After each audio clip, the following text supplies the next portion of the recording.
Okay, so thank you, Dr. Cervantes, for making yourself available for this interview about the West Side Sound. If you could please tell me your full name and that you consent to being interviewed. Argo Antonio Cervantes.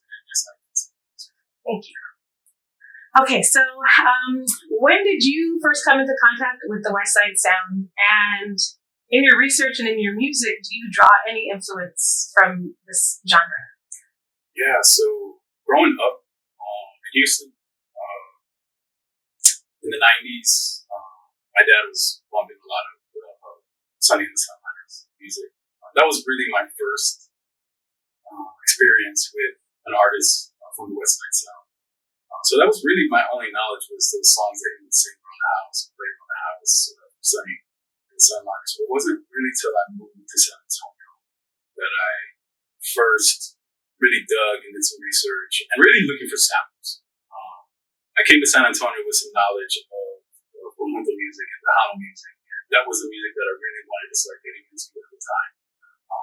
Whether by hip hop or actually playing that music as well. Sampling was something that got me into doing some more investigation in music. You know, I fell in love with the music as I got here. When I was in Houston, I was checking out a lot of soul and blues. So here I was doing the same thing and just finding out about Chicano blues, just doing some more digging, finding out, there's amazing artists as part of the West Side Sound, doing this thing called Chicano soul. That just made a lot of sense to me as someone who does hip hop, looking at the generations back, how there was cultural fusion going on back there. So that's really my experience with the sound. Like first, growing up with Sonny, but then moving here to San Antonio for graduate school and doing some digging and finding sound, just going to shows, checking out first. How would you describe the West Side Sound musically? Because I know, as somebody who knows music, there's technical aspects, right, that make it up, but also socially. Yeah, good question.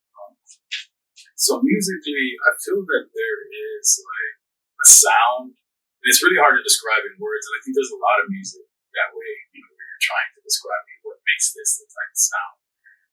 But I think that the horns are a real big part of it.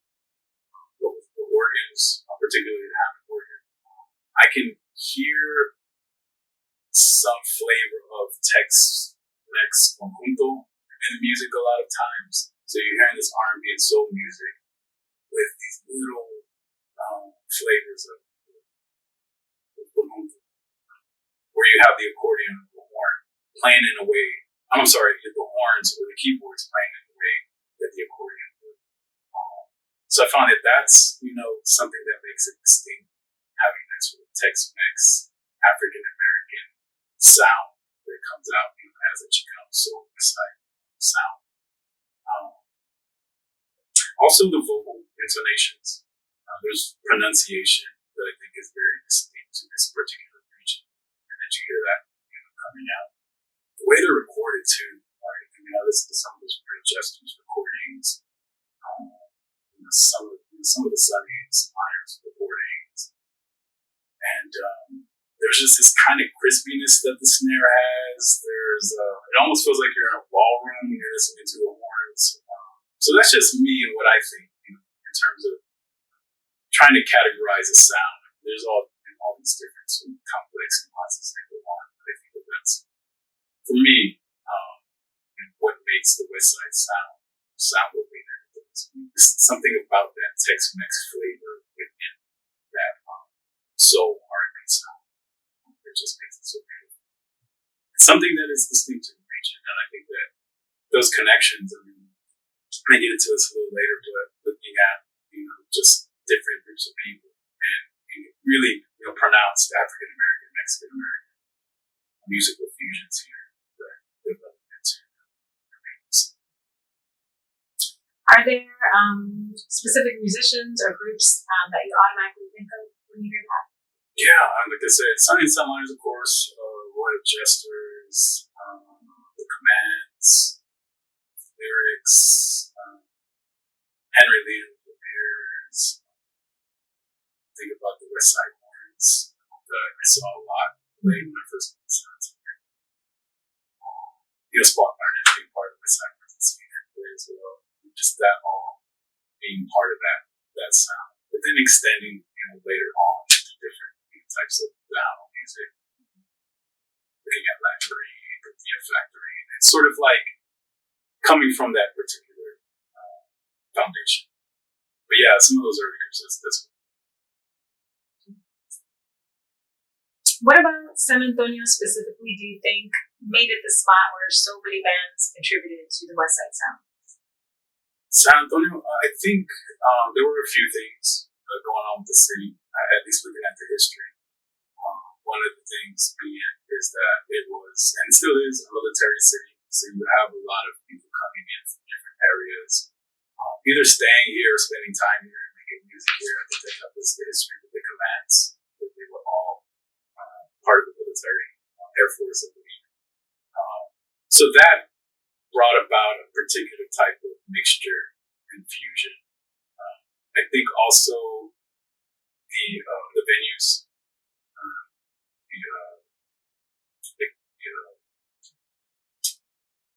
I'm trying to think of the Keyhole, Tiffany's Lounge. These were integrated venues where you had Mexican Americans playing with African American musicians, also white musicians playing in the same places.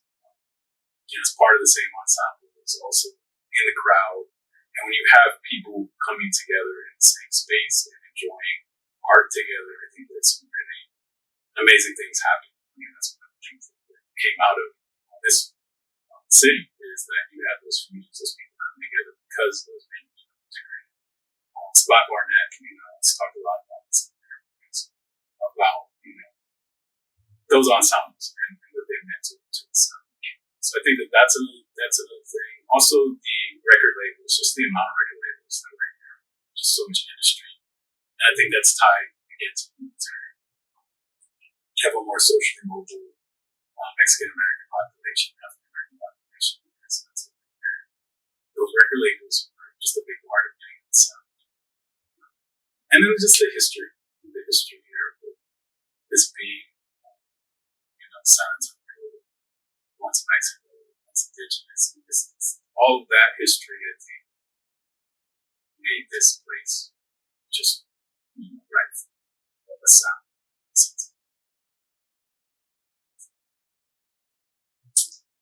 What about San Antonio specifically do you think keeps the West Side Sound alive and relevant? Can you say the question one more time? Yeah. What do you think, and maybe it's not San Antonio, but why do you think the West Side Sound continues to be important to younger generations? Okay, yeah. And in San Antonio too, I think it's something generational. I mean, for me as well, someone that was doing hip hop, listening to those early albums, and finding like the samples, the potential to sample these songs. Like, oh, this sounds really dope. It's smart. So I think generations, you just have that pride here in that sound. I'm thinking about some of those early groups, those early shows in high schools, like the Near, you have like the high school bands playing, and just not being able to forget that there were people who got together in relationships, broke up, got back together, weddings, quinceañeras. I mean, people were really invested in this music. It was really a soundtrack to generations of lives here, and I think that's caused that or allowed the music to continue to live. And I think outside interest as well in the city. I think because San Antonio often gets overlooked in terms of its music history and sort of grander scale, global, even national scale of things. I mean, looking at Texas, looking at Houston and Austin. So I think that if we're looking beyond San Antonio, there's a kind of coolness, especially if you're a collector, and like, oh, I know this music here that comes out of San Antonio. This is so cool that comes out. So I think that's been really attractive to a lot of collectors because people have overlooked San Antonio. Now that there has been some attention here, there's a lot of these older records. So I think that's part of it. And on that, collectors, DJs, I think that they're going to be part of music live. Behind displays, so Lighthouse Lounge, or Demo, or High Tones, or Squeeze Blocks, or all these things. Any given night, you're going to have the DJ who's playing a vinyl set, 45s, and they're going to spend some time playing real focused, pronounced Chicano soul set. Just some pride in that, the collectors and DJs being able to say, I have this where you succeed.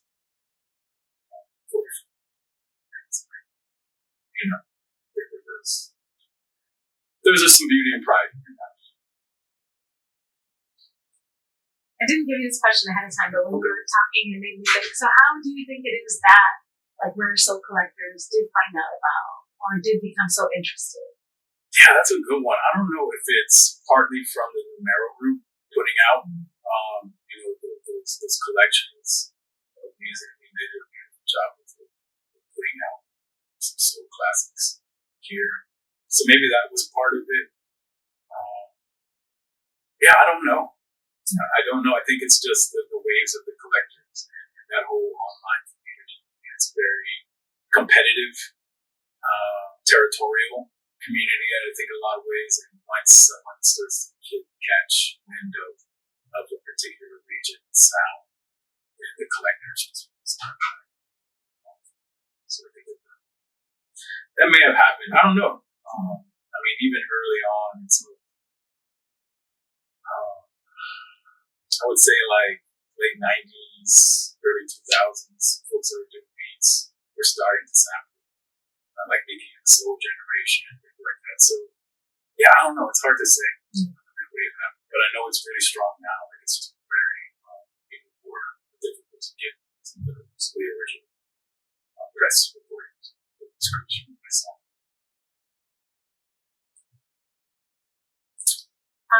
In your research, you've used the term musical mestizaje to discuss the ways that Black and Brown communities are in proximity to each other and also fuse various musical styles. Do you see this happening with the West Side Sound, and if so, in what ways? So I've talked about the cultural Afro-mestizaje, put on events, showcasing some of the artists I feel fit this particular history. And it's a way, I think, to look at Chicano music and really center Blackness when we're looking at Chicano music and really figuring out ways to value and honor the Black music of Mexican American, Tex-Mex Chicano music. And I think that the West Side Sound is a really excellent example of that particular type of culture mixture that I've been identifying. And that really started with me looking at my own work as a hip-hop artist. Chicano very much impacted, molded, shaped in a lot of ways by Black culture. And then finding out that in my generation wasn't the only generation of Chicanos that would engage in this type of exchange, cultural exchange. Definitely. It is Black music, West Side Sound, Chicano. So it's Black music for sure. So Chicanos that have been impacted, shaped, have been affected, really just moved by this music and become part of the Chicano Mexican American culture. So how do we again honor and value the Black music, this cultural expression? This is a big question that I look to my work. I think that the work that y'all are really highlighting this culture that has been overlooked, I think, in a lot of ways. So highlighting this culture, doing these interviews, and asking these questions.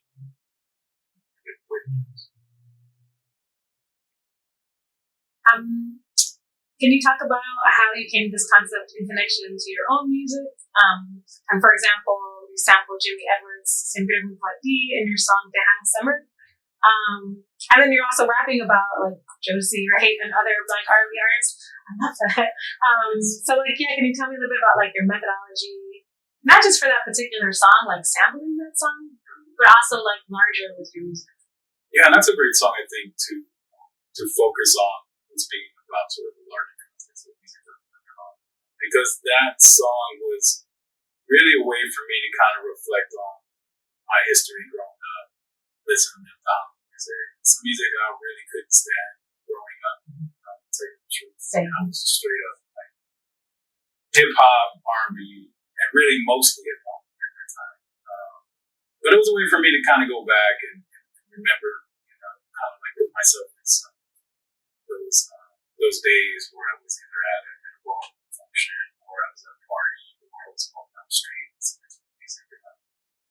And I think it was a way for me to also look at the different musical genres involved in downs and styles. I think that sometimes there's this acceptance of like down is this, rap is this, freestyle is this. Looking at the down music is the history of it, definitely comes from orchestra,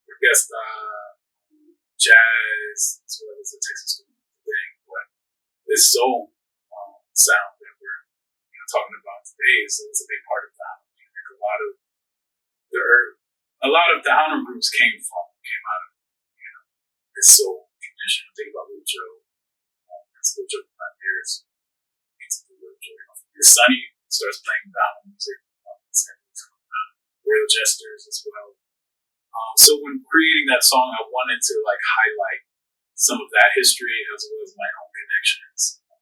And it was a way to show that down music has Black roots in other ways. We're talking about soul, funk. There's disco involved in, and I think the sort of creation of down music. So it was a way to highlight that, to show that, expose some of those histories, as well as just kind of like this self-reflection on my own history, who I am and how this is all part of the Chicano down expression, with all of what's involved in down expression. And that's something I try to do with a lot of the music that I do. It's hip hop, kind of like I was saying about soul music, hip hop's Black music. So how can I best honor that history while I'm engaging in this music that has been such an important part of my life growing up, really since early on. And just something I try to keep aware of and conscious of is creating, whether it be sampling, whether it be references, just the way that I engage in this. This wasn't a question I gave you either, but as you were talking, I was wondering, do you think that sort of awareness, or like you said, you try to be conscious of it, right?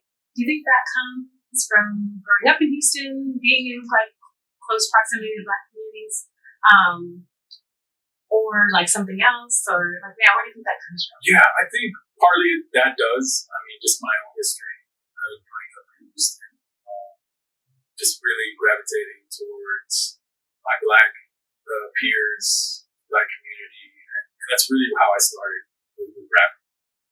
When I read, some of the artist histories, like Frank out there, or some of the other artists that are talking about playing in Black bands, that's kind of a similar history that I can relate to, because at that time I was in various crews and I was the only Chicano Mexican in the crew, and it's something that really shaped me as I graduated high school and did my thing, whatever.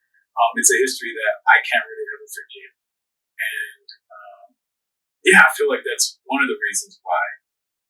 And then another reason I think is the research that I've done as worked my way up as a scholar, and looking at hip hop music, looking at poetry, and just looking at just how much Black culture has shaped Chicano culture, Chicano music, Chicano culture. And, it took me back to a lot of things I was doing hip hop, and just making me think about, okay, there's this other culture expressions, maybe just dig deeper, where are these other connections at? And what do I do with these connections? How can these connections make us more conscious of things that are going on now, and actually more active in terms of taking a stance against anti-Black racism, a stance against colonization? I think the more we know about these histories, the more we're aware of them, I think the more we're likely to engage in resistance against anti-blackness, against colorism, against colonization. That's been really a big motivation for me to do this work as I've done a lot of this research, performance, creation, interviews, talking, community programs. It's really important to make this a much more just society and really tackle things that I feel like we need to tackle.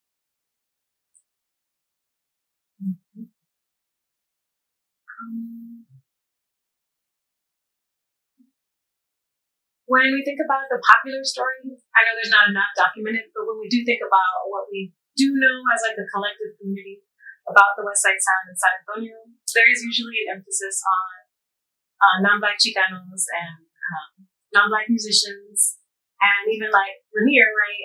And I forget what I was reading, but they talked about like Sam Houston, like musicians coming out of Sam Houston too, right? And I hadn't even considered that. And I was like, well, obviously, right? Like, if Chicanos were going to like integrated clubs and like learning from musicians, there had to be not only, folks from the military, but folks from here too. So, can you talk a little bit about, I guess, the major influences of Black musicians, music groups to the West Side Sound, as well as to Texas-based music too? Because I know that folks talk about Highway 90 too, right? Being connected to Louisiana, and I think that's also the presence of Black music, right? Musicians. Oh, for sure. I think that just looking at New Orleans, jazz, soul, New Orleans, and just the impact that it had on a lot of these musicians. This is the time of the radio. It's very popular, so a lot of these Chicano musicians listen to the radio. James Brown, I keep seeing that, whether I'm doing research or I hear it when I'm just in conversation with some of those musicians. It's like James Brown seems to be like the figure that comes up the most in terms of being an influence. Someone that many of the singers emulated in musicians. And then locally, definitely Spot Barnett and Clifford Brown. These were artists that were creating music that really impacted the city and impacted that West Side Sound. I really feel like there's really no West Side Sound without the musicians coming out of the side. Black musicians, Black venues, Black communities that really built this culture in a lot of ways. And Chicanos gravitated towards it, flipped it, and created a type of distinct flavor of soul, but it definitely is, again, Black music. That sound is just, has so much, I think, has so much to pay to the Black musicians.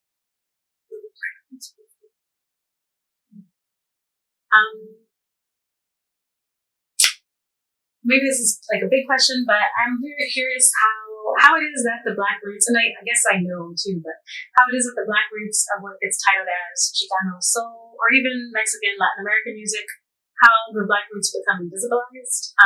I know there's a lot of talk about this with reggaeton, with cumbia, right? How can musicians and music lovers, listeners kind of trace the genealogy? And you talked about you doing that yourself, right? Yeah, that's been a common thing. With reggaeton, what they're calling Latin trap, which sounds a lot like reggaeton, different type of hip hop, with Spanish over there.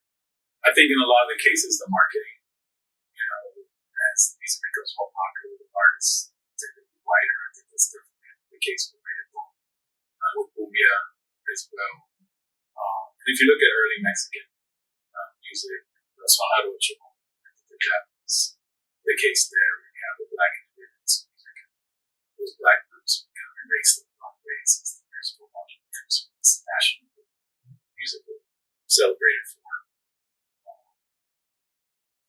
So yeah, I think that it's important to stay conscious, important to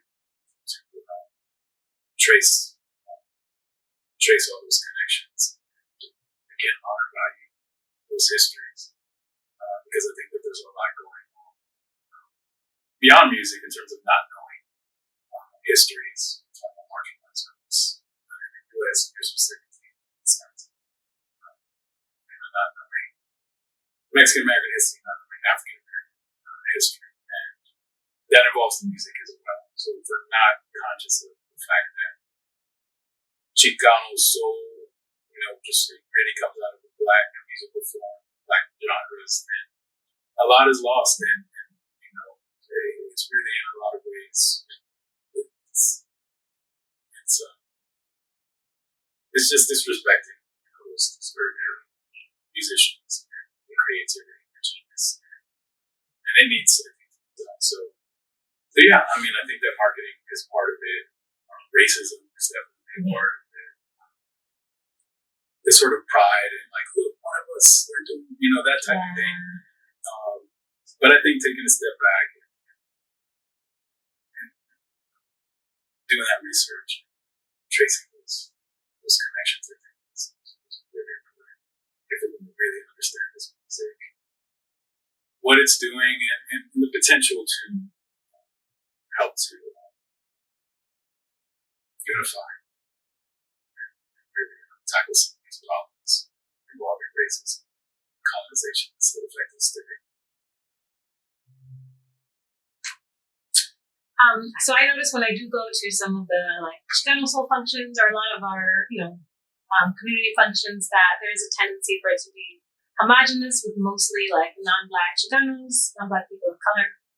I know that you work with your events and with your performances to have a more integrated crowd. Can you talk a little bit about how your approach to that? How you do have different communities present at your events, but also your performances? Yeah, that's a good question. It really does take a lot of conversation, just getting on the ground, telling the community, involving artists as well, different artists, different activists, speakers, and then I think our programs as well.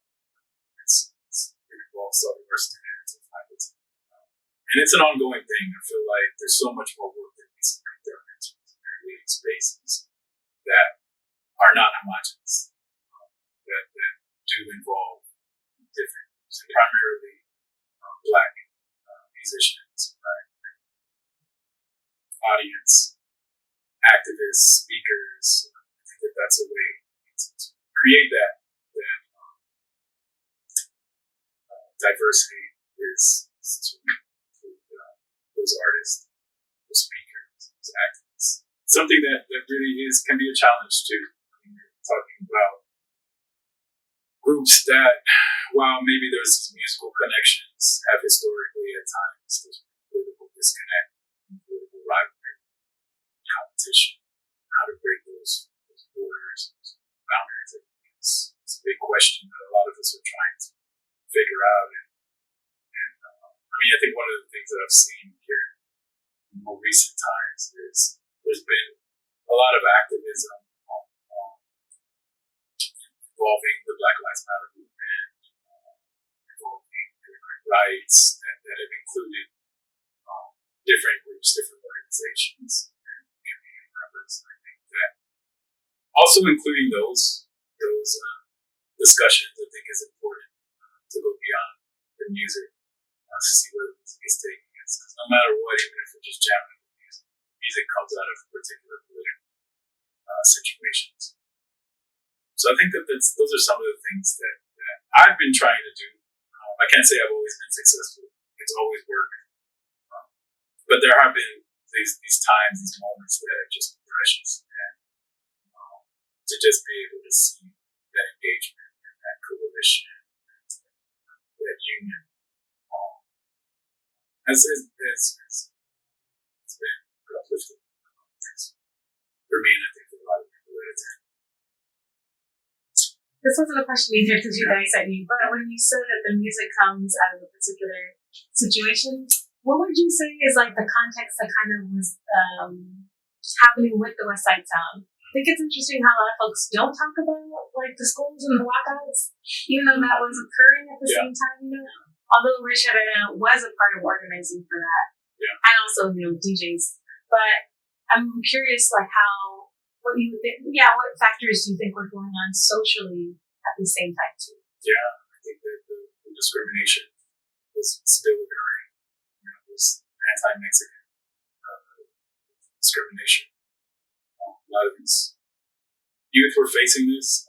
I wasn't around during this time, so it's hard for me to really speak from that experience. But I can't help but think that hearing soul music as well as living during a time of black struggle as well, black struggles for civil rights during the 60s, late 50s and early 60s.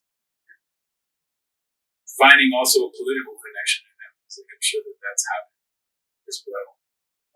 But I think, yeah, being on the margins as Chicanos, Mexican Americans, and really trying to figure out an identity that works. We're youth that were not speaking Spanish at school, right? So they were singing in English and gravitating towards English music, which was like listening to primarily R&B and soul. So I think that discrimination, I think that the segregation of Mexicans to the West Side, all of that fed into the gravitation towards African American music, aesthetic, and politics. And that's one of the things I think the music helped with. There's a segregation going on, but musically, we can be in the same room and we can really sing that. Whatever type of political friction there might be, music has been a great accompaniment. But yeah, I think that some of those histories, that Americanization, assimilation, identity confusion, which is still such an issue now with a lot of Chicanos, Mexican Americans. So then I can't imagine. So folks really trying to figure out an identity and who you are. It's already difficult enough as a kid, right? You have these layers of discrimination and racism. So yeah, I think that the music is a kind of way to connect some of those political histories. In fact, again, if they're singing in English, it says a lot. A lot, right? Yeah.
And my last question was just if there's anything else that you wanted included sort of in this history of the West Side Sound. But I also wanted to know if you want to talk a little bit about the book that you are working on, your own book. Okay. Yeah, I mean, I like to say thanks, for doing this work. I mean, I think it's really important to highlight these sounds, these musicians, these artists, also the audience, the collectors, the DJs. I mean, I think it's just great that you're doing this work on the West Side Sound, and it's connected to the book that I'm working on. So this interview, like I had said earlier before we did this, has helped for me to like do a little bit of review and some of the work that I'm doing. But yeah, I mean, I'm working on a book right now looking at Black and Brown cultural overlap through music expression in Texas. Looking primarily at 3 cities: Houston, Austin, and San Antonio, and looking at soul and hip hop primarily as genres and sort of the intergenerational connections between these musical forms. And so many times that I talk to younger hip hop artists who now know about Chicano soul because they were looking for samples. They were either beat makers or they heard this sample that, like, I don't want to say any artist because I don't want to incriminate anybody, but such and such used. And that's just been a common thing. Thinking about Adrian Quesada's also, like his last album on highlighting some Chicano soul and sort of his history, growing up with hip hop, and hip hop being a way for him to connect with this soul music. So I think that that's really interesting because this is the music of my parents. Mm-hmm. So how connected are we not only through language and food and our histories, but how is this music connected, and how are these ongoing Black and brown connections, or what are these ongoing Black and brown connections telling us about our futures, and how can we use them to the best of our potential? Awesome, that's so exciting. Yeah, thank you. Thank you so much for this amazing interview. I'm very Thank you. grateful. Honored. So honored. Pause.